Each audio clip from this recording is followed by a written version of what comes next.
Hello guys, नमस्ते सभी को, राम राम जी मेरी तरफ से। तो भाई सुबह की गुड मॉर्निंग। तो भाई आज मैं बना रही हूँ हरा साग, और हरा साग मेरा देसी अंदाज में और देसी लुक में बनेगा आज। बिल्कुल इसमें कोई छौंक नहीं लगेगा, ना इसमें ढक्कन लगेगा। तो भाई हरा साग है ना, बिल्कुल मैं नॉर्मल तरीके से बनाऊंगी, जैसे पहले हमारे बड़े बूढ़े बनाते थे ना, उनके हिसाब से मेरा हरा साग कंटिन्यू कभी बनाती हूँ तो ऐसा ही बनता है मेरा।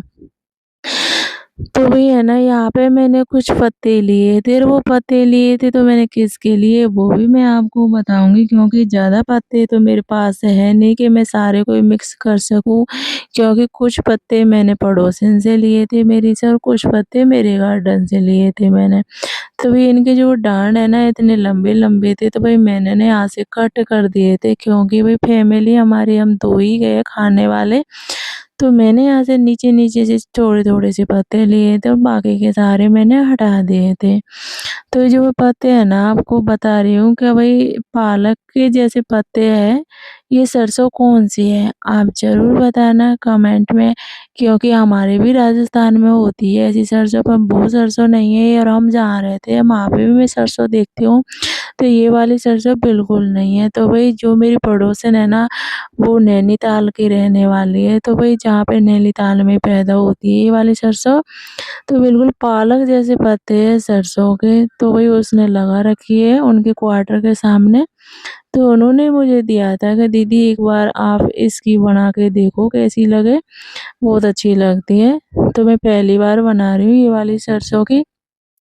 इसको मैं काट रही हूँ ना, तब मेरी आँखों में भी आँसू से आ रहे। पता नहीं क्यों चपड़ी सी लग रही है सरसों, और वैसे देखने में भी ये बहुत अजीब सी लग रही है। तो वही काटने वाले है ना, मेरे पास वो दातड़ी नहीं थी, और मेरे पास ये चाकू था, तो मैं चाकू से काट रही थी, और इससे मोटी-मोटी कटिंग हो रही थी, मई वाली कटिंग नहीं हो रही थी। तो गाइस मैं इसको मई करने की कोशिश भी करूँगी, अगर नहीं होगी तो मैं इसको फेंट भी दूँगी उबालने के बाद। तो फाइनली मैंने ना यहाँ पे हरी सब्ज़ी काट ली थी। काटने के बाद फिर मैं बातें करने लग गई थी मेरे पति से। तो भई एक थाड़ भर के काट लिया था मैंने, ये मेरा देसी साग हो गया भई। तो मैं आ गई थी यहाँ पे किचन में।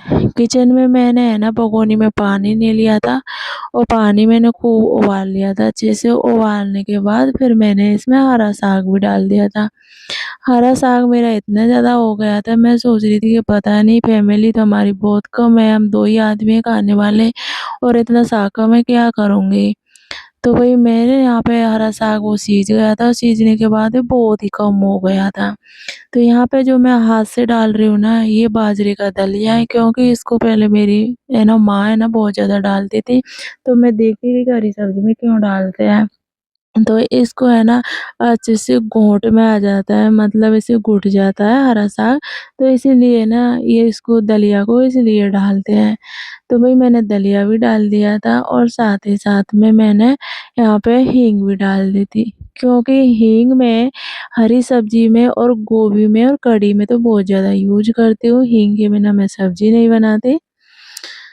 तो वही यहाँ पे है ना मैंने नमक भी कर रही थी सब्ज़ी में, और नमक है ना मैं हर सब्ज़ी में कम ही करती हूँ, क्योंकि मेरे पति है ना नमक बहुत कम खाते हैं, तो मेरे को कम लगता है तो मैं बाद में कर लेती हूँ।